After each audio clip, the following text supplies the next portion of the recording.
Hello, hello. Checking in with Akata Warrior, where I learned that, I guess for certain I learned that Akata is kind of a slur. It is, it's something that you nasty that you say about someone who is a Black American. Uh, so And it's interesting that a witch, at least, was called What Sunny Saw in the Flame in both the UK and in Nigeria. So the implication being that this using the word is enough of a slur that they didn't want to put it on the cover in places where people sort of knew what it means. Um, we kind of find out about this within the kind of the universe of this book in this section because Sunny and her crew make it to this giant spider who is a spirit, um, and what he wants is a story. And so Sunny talks of the story about being uh, in the United States, and these girls cornering her in a bathroom in the school, and she kind of just losing her temper on them and calling them all sorts of names, one of which is Akata Witch. So, and she said, like, even if the girls didn't know that it was something terrible to say about another person, about a Black American, um, they got the idea. They got the idea from the venom of her speech. So it's one of those things of like, so there's a couple of there's I think the Book of Negroes is one of these books. It's called that by the author, Canadian author, but it's not called that in the States. And I don't know if it would be called that here now because that's a word that it's not like the N word, that N word, but it's also not a word that particularly they want used anymore. And maybe not, don't, especially don't want used by um, big old white dudes like myself. So I kind of have this kind of feeling of like, oh, so, me talking about this book and saying that word is like, gives me a slightly queasy feeling of like, am I using a slur? Is this like one of these things of like going to see me using this word?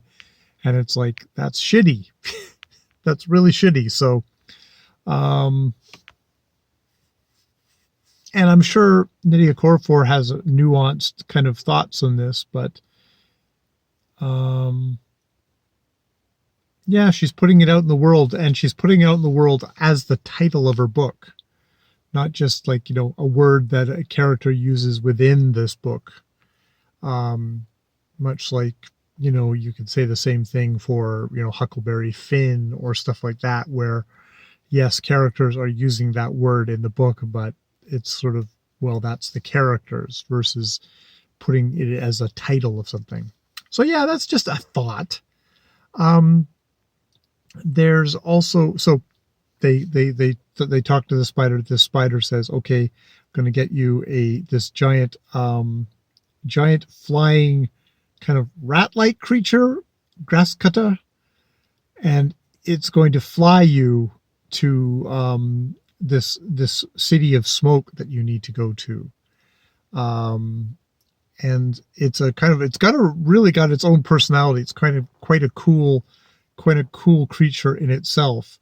And it's got a sick sense of humor. It likes to flash show itself, cause riots.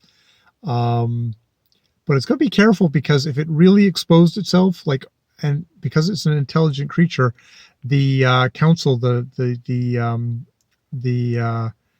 leopard council would execute it if it contravened their laws, and it knows that, but it's still such a troublemaker that it does.